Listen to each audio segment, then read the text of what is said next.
Hi, Dana. Welcome to our studio. Hello. Hi, Kevin. How are you? Fine, thanks. Um, Dana, you were the event organizer for the BC Cancer Foundation fundraiser, which raised hmm $8.2 million. Yeah, What an it's pretty achievement! amazing. Yeah, it was huge for us. It was the highest fundraising we've ever had for that event in the foundation's history. So it was a huge success, especially in a pandemic. Yeah, it was in the middle of the pandemic. It was a virtual Mhm. event, which isn't, yeah, quite obvious to do because it's a lot different than a real event. Yeah. How did you start it with planning that event?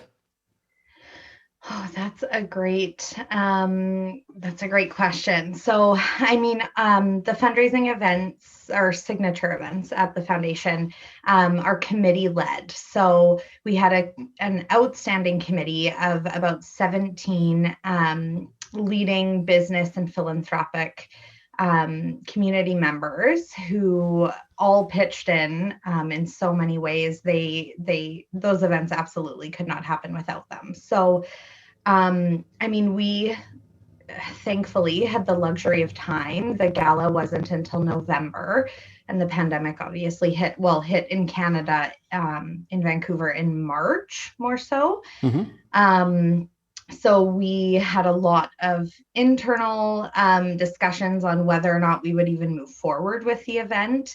I'm sure it was the same over in Europe, but all of the event planners, nonprofit, for profit, got together and had countless calls and webinars to figure out how to turn your events virtual because I, for one, and I know I think all event professionals just knew it was so important not to cancel the events. Mhm. We had to do something. Yeah. So we certainly brainstormed with the committee. We kind of started with what style we wanted to do, what platforms we wanted to use. We are very close with Peak Technologies. They were the AV partner. So we had a lot of calls with them to discuss how they could create the gala virtually. So that's kind And of and where it all started. and when you say create the gala, how did you handle that? Was that looking at how it was before and trying to copy that, or did you put everything off the table and start from scratch? It was a bit of both. So what we really did was identified what made our gala or that gala so special. Hmm. So year after year, the attendees and the committee always talk about how it's such a family atmosphere when they go into the room. We identified key elements of the event. So our fund a need portion or raise a paddle portion, obviously that's when all the bulk of the funds are raised. So and that's a really special time during the event, which is very challenging to recreate online because it's all about the energy in the room and people see other paddles going up and they want to be a part of it. So we identified the most important pieces, which really came down to storytelling, guest engagement, and that fund a need portion, the fundraising part. Obviously, that was our Hmm. goal.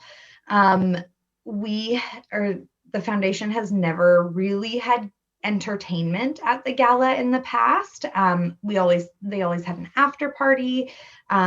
They'd have reception entertainment, but we never really did entertainment in the middle of the event. We just found guests were too engaged with each other. No one cared if we had Hmm. a musician on stage. Um, and so the one thing that was different, we acknowledged that a virtual event, people don't have each other to engage with during the event. So we really had to pick up the entertainment aspects of the event. And of course, I know all event planners know this now, but it was like producing a television show. So we obviously worked very closely with our marketing and communications team. They had a huge hand in the success of the event, to really ensure our programming was tight, consumable pieces of events rather than long periods of time with speakers. Mhm. So those were probably the biggest differences. So we wanted to keep the core elements of the event that made it so successful, but we had to spice up other areas to make sure people watched it for the Yeah. full amount of time. Just before you mentioned that you went out and looking for a good platform to organize such a thing on. Mm-hmm. What was it what you were looking for then specifically? Because there are a lot of tools out there. Yeah. That's a great question. We didn't know at the time. So we had multiple calls with different new platforms that were coming out. Ultimately, we already used Givergy. It's an online auction platform. So, and we had signed the contract with them. So we weren't interested in moving away from them. So some of the platforms offered an auction tool that integrated with your event, which we didn't need. Ultimately, we ended up not going with any platform. Our AV provider actually built a website where they just streamed the video through it. Mm-hmm.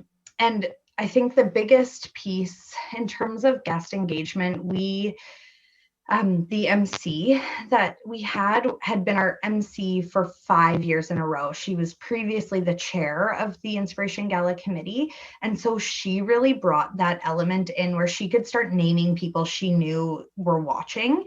And then we also had guests posts on social media. We captured those photos and showed them on the screen. So initially we were kind of looking at platforms that allowed back and forth guest engagement, or perhaps breaking into Zoom rooms with each other so they could sit at virtual tables. But ultimately we decided not to go that route and just engaged guests in a different way. What I did see some pieces of the show, I think I need to call it. What was a remarkable good idea, I think, is I saw also the QR codes coming into the screen. So I think that was supposed for people then to scan and to pay or something like that. Yeah, it was to make a donation if they wanted to. So the question we kept asking ourselves was, how can we make this as easy as possible for guests to donate money? The last thing you want is for someone to feel confused, because the likelihood of them then following through and making a donation, if they're confused or not understanding where to go, is pretty slim. So the QR code was an added benefit along with the URL, and then people could make donations directly through their phone on the auction platform. We also had the opportunity there. Mm-hmm.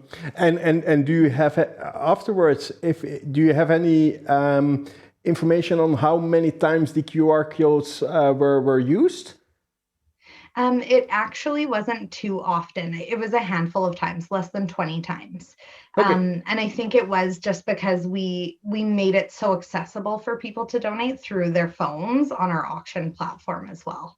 Yeah, but even if it wasn't used that often, it gave the feeling, okay, I need to act, I need to do something. And that was what I really liked about the way it was presented. The most important element of the event, the fund a need.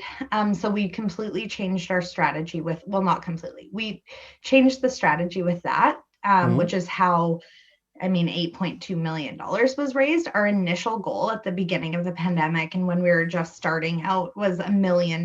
We were like, well, hopefully we can raise $1 million. And then as time went on, we're like, we might get 2, maybe 3.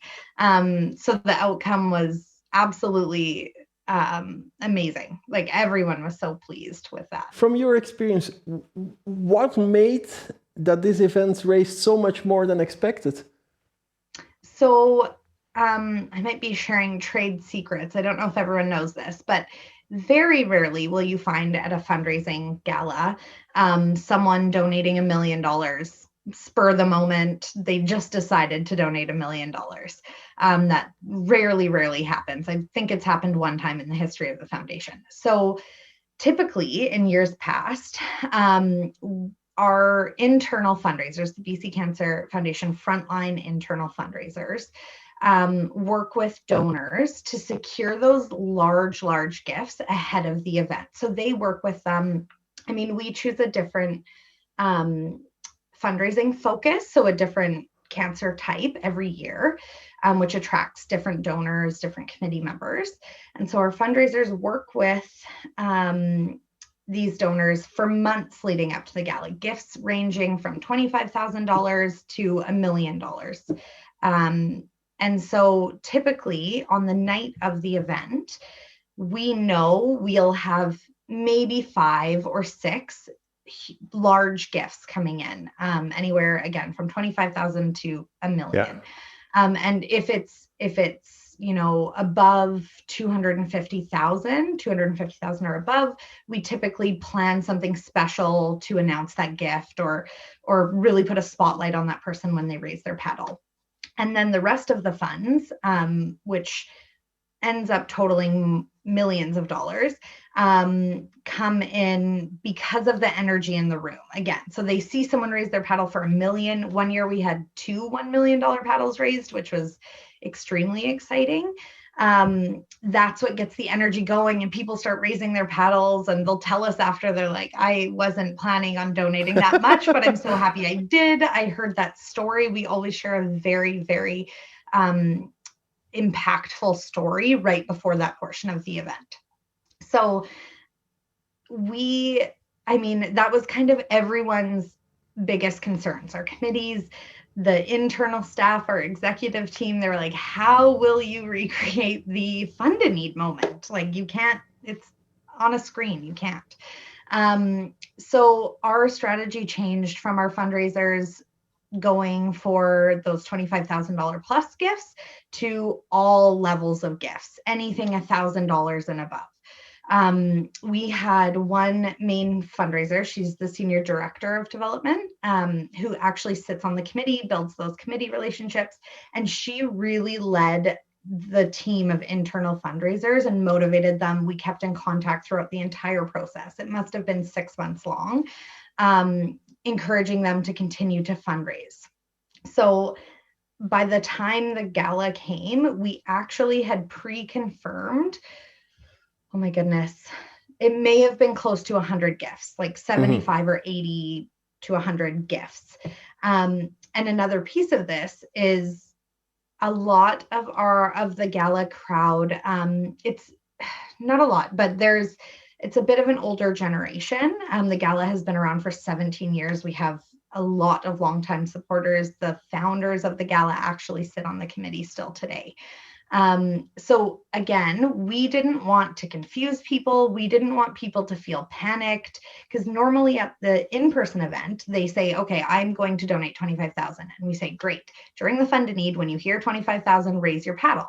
But this time we wanted to take on all of that labor. So they can just sit back and watch the show and see their donation. So a great feature with Givergy, is you can see the name and the donation amount pop up on the screen. So we had that going. So during the fund a need portion, we had a team. It was a little bit of a tense time during the event, but we had a team with a list of every single donation that was pre-confirmed, and they were furiously entering every single gift during the fund a need.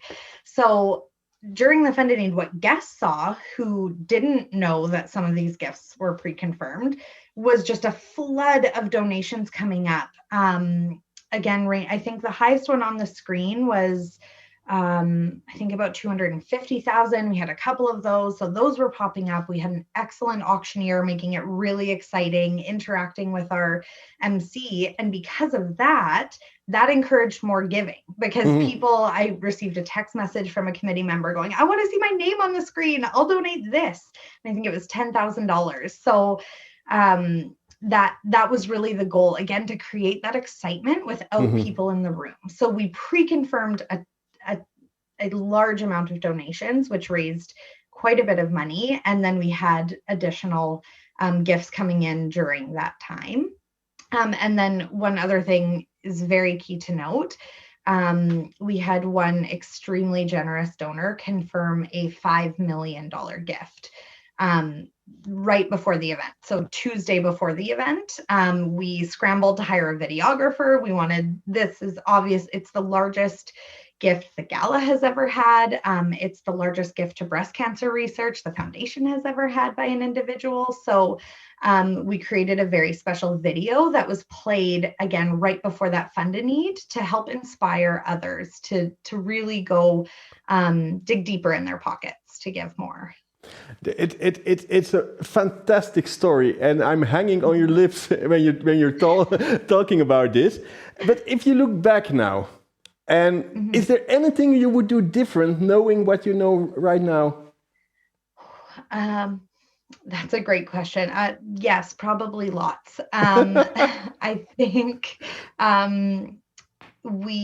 so I should say we had another virtual fundraising event in September.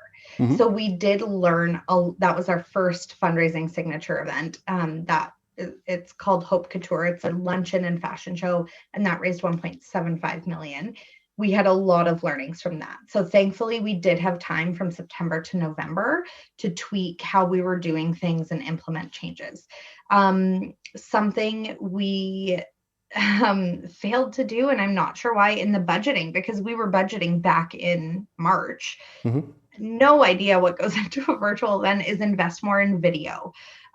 We were very, I don't want to say lucky, but so thankful we had so many video sponsors. Multiple companies donated their time and sponsored their time to do video shoots for us. But certainly the most important element, production-wise, were any videos and the video quality. We sent a bit of catering to each guest's home. So they received a charcuterie board, a themed cocktail kit, a bottle of wine, a candle. So every year at the gala, Voluspa very generously sponsors candles for each guest to take. It's a huge hit at the gala. At the end of the night, without fail, guests are stealing candles off people's tables. It's quite the kerfuffle. So we knew that we had to keep that element again. Our MC referenced the Voluspa candles, made jokes about it, saying she was going to come into people's homes and steal everyone's candles. So that worked out really well. Again, though, I think we maybe in the future would invest a bit more in the catering side. We did light charcuterie plates, and maybe just would have done a bit more in that area. All in all, though, I think we learned the foundation supporters are loyal. They're very loyal. They care about the cause, and people are there to raise money for cancer research breakthroughs. So ultimately, in the end, I don't know if I shouldn't say it didn't matter, but I don't know if it deeply affected the outcome of the event based on what the ticket price was, what guests received at their home. I think they were happy to support regardless, but it was a really nice added touch to receive something themed along with the event in their home. Sure. Sorry, I know I'm not fully answering your question. I'm trying to think what else we would do differently. But you obviously learned, and you obviously did well, because the result is amazing. Right. So I think that answered my question. Okay. Good. Okay, Dana, thank you so much for your time and willing to do this interview. Thank you so much for having me. This was so fun. I wish you all the best, and you at home, thank you for watching our show. I hope to see you next week.